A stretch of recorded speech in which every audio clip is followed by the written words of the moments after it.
teed off and now speaking out. Welcome, everybody. I'm Neil Cavuto. You know, we are getting wind of something that is big, very big, and building fast. News, some of those Tea Partiers, remember them, are now throwing Republicans overboard. Because don't look now, but the grand old parties and a grand old fix with a group they once thought their grand old base, and the media all but said was their base, apparently baseless. Tea Partiers going toe-to-toe with traditional Republican candidates. Yep, even if that means electing a Democratic candidate. Dana Lash is a Tea Party protester from St. Louis, Missouri. And Dana, I've seen this for myself in Sacramento. We're going to show an example of that 7 months ago when I was with Republicans who were getting booed, Republican Party officials who were getting booed at that rally. But this is bigger than party to you, isn't it? What is it?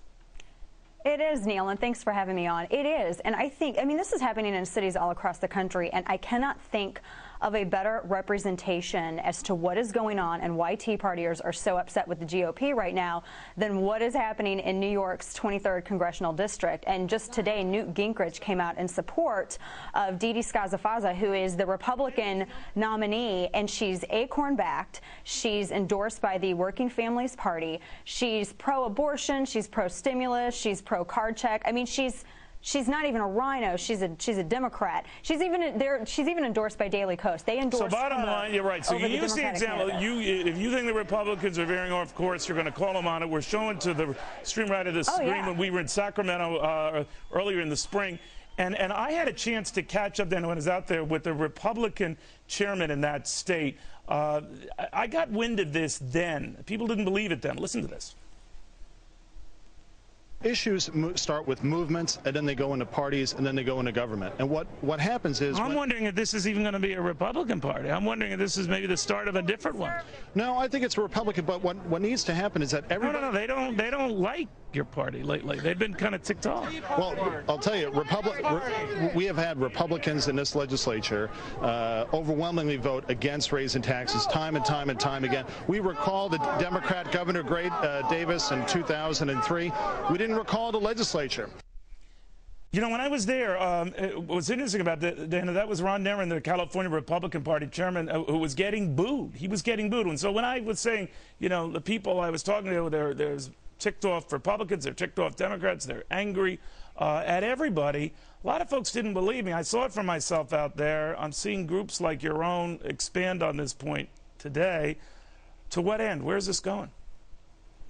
What I am seeing is if the GOP continue to stay on this track, if they keep trying to push us towards Democrat light and basically no distinction between the two parties, I look at this as sort of the end of the Republican Party. I really do. I don't see the Tea Party movement as becoming its own party as opposed to it just being checks and balances for the parties that are already out there. But I mean, we have conservative candidates that are being brushed aside by these old guard people that are in the GOP that are not fiscally responsible, and they don't have a track record of limited government. So I mean, of course the Tea Party people are going to revolt. I mean, Doug Hoffman up in New York in the 23rd district, he's been totally forsaken by the GOP. He's running on a conservative platform. He's brought in like Roger Stone. The Tea Party people are rallying around him, and it's becoming frustrating. And I'm kind of amused as to why they would even ask what the problem is. I mean, the problem is, it's obvious. They're wanting to go more to the left instead of going back to conservative policy. So in other words, you would sacrifice a Republican win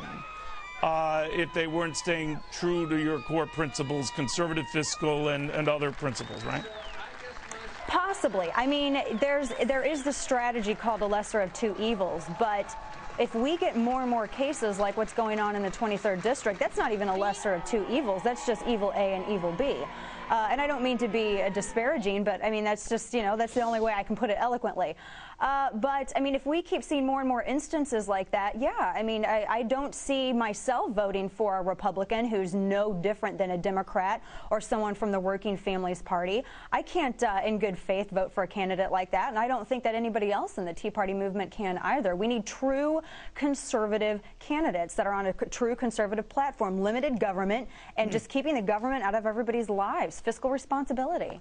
Dana, interesting stuff. I think we're seeing a little bit of a revolution quietly underneath the headlines here. But thank you very, very much. Very good having you. Thanks.